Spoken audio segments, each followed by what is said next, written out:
Today we are making a speedy midweek meal, slow-cooked ribs. Confused? So am I. It's our kind of food science week, and therefore we're tackling the pressure cooker. We're cooking under pressure. Very simple recipe. If you haven't got a pressure cooker, you can do it slow cooked in the oven. We'll show you how. It just isn't quite as quick. No, this would be like 30-minute ribs. Melt in the mouth, fall off the bone, delicious. What you need yourself is a couple of racks of pork ribs. And these are pretty affordable, pretty cheap. Still obviously got the bone in. All we want to do is cut them into pieces, maybe thirds, maybe quarters, so that they fit inside of our pressure cooker. So 2 levels of flavour going into this. The first is a wet marinade, and then we'll do a dry rub. So in a bowl, we've got all ready-made ingredients, but just combined in the right ratio. So it's ketchup, honey, soy, sriracha, and then our pork. Now, if you can give these multiple hours in a fridge to marinate, even better. But to be honest with you, for this recipe, we can move straight along and make a dry rub. This is also double whammy. Wet marinade and dry rub. You could do either or. We're going for both because they're just amazing ribs. But doesn't the dry rub quite become a wet rub once mixed with the wet? The wet bit gives you something to stick the dry bit to. And the dry bit is brown sugar, Chinese 5-spice, garlic powder, black pepper, and quite a lot of black pepper, so it's almost like a numbing heat, and salt. So have a sniff of that. Chinese 5-spice, it's sweet, but it's got that kick of pepper. It's a very different sort of heat to chili. Right, get it in there. And then that gets scattered over. I don't want to get porky, so give that a little bit of a rub in. Okay. And then you can lay them into our pressure cooker. And you don't want to overlap them too much, but they kind of naturally will in the pressure cooker. Get them all in, and any of the leftover marinade we can dribble around. If you haven't got a pressure cooker, all you need to do is put this in a baking tray, and then we're going to put some liquid into our pressure cooker. You put the same liquid into the baking tray, cover it in tin foil, 2 hours at 140 degrees in the oven. So it's sealed in with tin foil. Which isn't that long. 2 hours, slow cook, it's fine. We're going to do it a lot quicker, but we need to add that liquid, and that liquid comes in the form of freshly squeezed orange juice, a splash of water, and a couple of tablespoons of Chinese rice wine. So all we're going to do is heat it up from below, put the lid on top. You want to make sure your gasket is going to completely seal it in.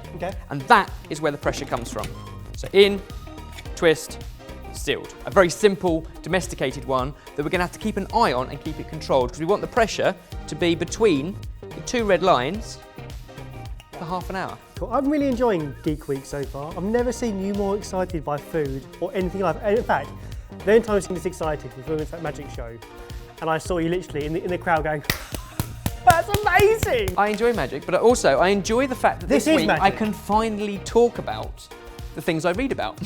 Please, go ahead. Explain the pressure cooker. You want me to explain what's happening there?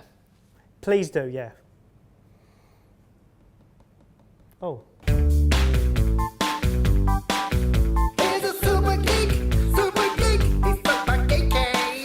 So basically, in a pressure cooker, you're cooking in moisture. So you're cooking in steam. Now, in a pan of water, which we have a demonstrating here. That is a pan of water, I can confirm. At 1 atmospheric pressure, which is basically sea level, which is basically where we are, that will boil at 100 degrees Celsius, at which point it becomes steam. There's nothing stopping it.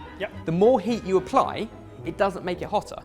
It just means it evaporates quicker. It vaporizes quicker. The problem is, in here, it's all sealed in. So that steam can't go anywhere. Instead, it keeps moving around inside and raises the temperature of the water up.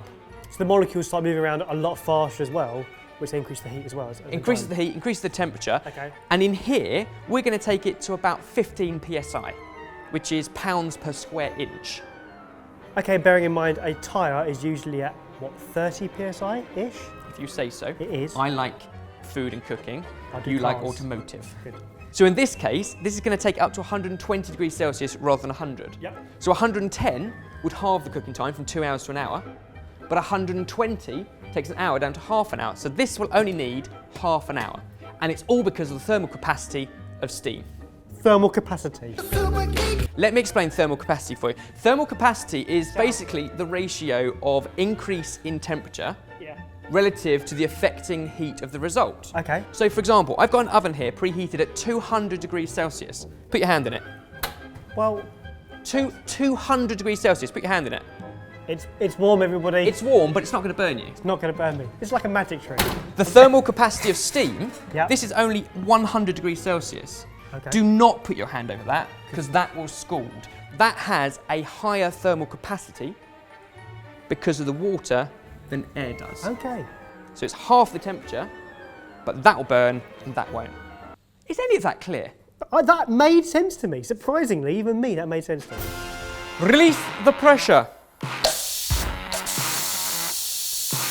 Oh, that smell! And then all you need to do is make sure all the pressure has released before you take off the lid. Taste the steam. It's some tasty steam. I'm being serious. And then if we get the lid off, Oh, wow. what we're left with are ribs that are perfectly cooked, but because of the nature of a pressure cooker, they're not coloured. All the juices in the bottom of the slow cooker, we can reduce in the pan over a heat without the lid to reduce down to something we can spoon over the top, and then we can cook off under a preheated grill. We're also going to serve our ribs on a bed of noodles. So these are cooked egg noodles. We just need to heat them up in a wok with a little bit of oil, and then last minute we'll toss through some of this sauce and we'll serve it on a plate with some sliced spring onion and some chilli.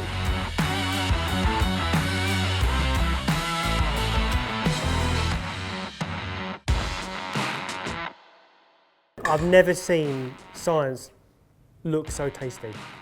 And there we go, our pressure cooker ribs sorted.